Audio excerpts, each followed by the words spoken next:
જય હિન્દ। આપણે એસપી ની અંદર પેલું ચેપ્ટર શેર બહાર પાડવા તે જોતા હતા।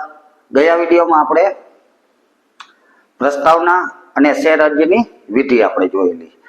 હવે આજે આપણે જોશી શેર વેચણીનો અર્થ। તો શેર વેચણી એટલે કંપની દ્વારા બહાર પાડેલા શેરના બદલામાં જાહેર જનતા તરફથી આવેલી અરજીઓની ફાળવણી કરવી અને અરજદારને ડીમેટ ખાતામાં શેર જમા કરાવવા।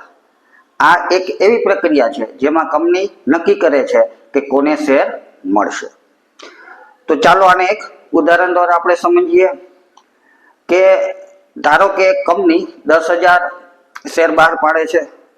હવે આ શેર ખરીદવા માટે 15,000 લોકો શેરની અરજી કરે છે। તો અહીંયા કંપની નક્કી કરશે કે કોને શેર આપવા અને કોને ન આપવા। તો આ પ્રક્રિયાને આપણે શેર વેચણી કહેવાય। શેર વેચણીના મુખ્ય મુદ્દા જોઈએ તો જાહેરપણું, કંપની જાહેર જનતાને શેર ખરીદવા માટે જે આમંત્રણ આપે છે। પછી છે અરજીઓ, લોકો શેર ખરીદવા માટે અરજી કરે છે। પછી એની ફાળવણી કરવામાં આવે છે, એટલે કે કંપની અરજીઓની સમીક્ષા કરીને શેરની ફાળવણી કરે છે। પછી છે ડીમેટ ખાતું, તો ફાળવામાં આવેલા શેર અરજદારના ડીમેટ ખાતામાં જમા કરવાનું છે। તો આનો મતલબ એ થાય કે શેર વેચણી કંપની માટે ખૂબ જ મહત્વની પ્રક્રિયા છે। તેનાથી કંપનીને ખબર પડે કે કેટલા લોકોએ તેમની કંપનીમાં રોકાણ કરવા માંગે છે, તે મુજબ શેરની ફાળવણી કરવામાં આવતી હોય છે। તો હવે આપણે શેર વેચણીની વિધિ જોઈએ।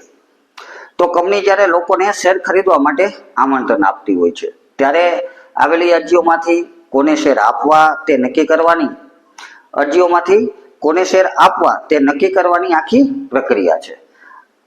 આ પ્રક્રિયાને સરળ બનાવવા માટે કેટલાક તબક્કાઓ હોય છે, જેમ કે આસબા માન્ય બેંકની શાખાઓ દ્વારા અરજીઓની રકમ સ્થગિત કરવી। આસબા એટલે કે application supported by block amount. આમાં જે લોકો શેર ખરીદવા માંગે છે તેઓ અરજી કરે ત્યારે તેમના ખાતામાં તે રકમ જમા હોય છે, પણ કંપની એ રકમ વાપરી શકતી નથી, એટલે કે બ્લોક થઈ જાય છે। જ્યાં સુધી શેરની વેચણી પૂરી ન થાય ત્યાં સુધી આ રકમ બ્લોક રહે છે। એના પછી જોઈ સિન્ડિકેટ મેમ્બર દ્વારા અરજીની વિગતો ભરવી। તો સિન્ડિકેટ મેમ્બર અરજીની માહિતી જેવી કે અરજદારનું નામ, રોકાણકારોનો પ્રકાર, કેટલા શેર જોઈએ છે, શેરની કિંમત, અરજી ફોર્મ નંબર, ડીમેટ નંબર વગેરે માન્ય શેર બજારના ઇલેક્ટ્રોનિક સિસ્ટમની અંદર ભરતા હોય છે। હવે એના પછી જોઈએ 3 નંબર, સિન્ડિકેટ મેમ્બર દ્વારા અરજી રજિસ્ટ્રારને મોકલાવી। તો સિન્ડિકેટ મેમ્બર બધી અરજીઓ અને માહિતી ભરણાના રજિસ્ટ્રારને મોકલે છે। આ સાથે અરજીની માહિતી માન્ય શેર બજારને પણ મોકલવામાં આવે છે। એના પછી 4 નંબર જોઈએ, રજિસ્ટ્રાર દ્વારા અરજીઓનું વર્ગીકરણ।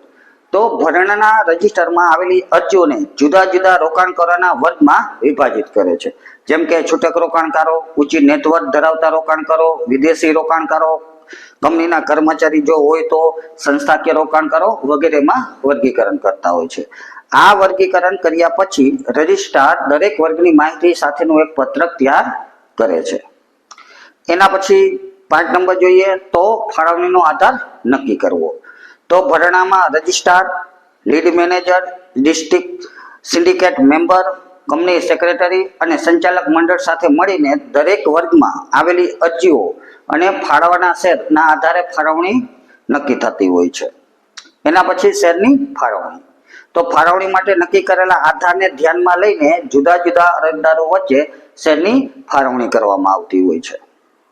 એના પછી જોઈએ 7 નંબર, ફાળવણી પત્રક મોકલવું। તો ભરણાના રજિસ્ટ્રાર દ્વારા શેર ફાળવણીનું પત્રક તૈયાર કરવામાં આવે છે અને તેને માન્ય શેર બજારમાં ડિપોઝિટરી અને સેબીને મોકલી આપવામાં આવે છે। એના પછી 8 નંબર, ડિપોઝિટરી દ્વારા શેર જમા કરવા। તો ડિપોઝિટરી અરજદારના ડીમેટ ખાતામાં શેર જમા કરે છે અને અરજદારને SMS અથવા તો ઈમેલ દ્વારા જાણ કરવામાં આવે છે અને તેમને કેટલા શેર મળ્યા તેની જાણ થતી હોય છે। છેલ્લું છે 9મું, શેરની નોંધણી। તો લીડ મેનેજર દ્વારા માન્ય શેર બજાર પર શેરની નોંધણીની પ્રક્રિયા શરૂ કરવામાં આવે છે। તો આ રીતે આખી શેર વેચણીની વિધિ છે। તો હવે આપણે નવા વિડીયોમાં આ ચેપ્ટરને આગળ વધારશી. જય હિન્દ.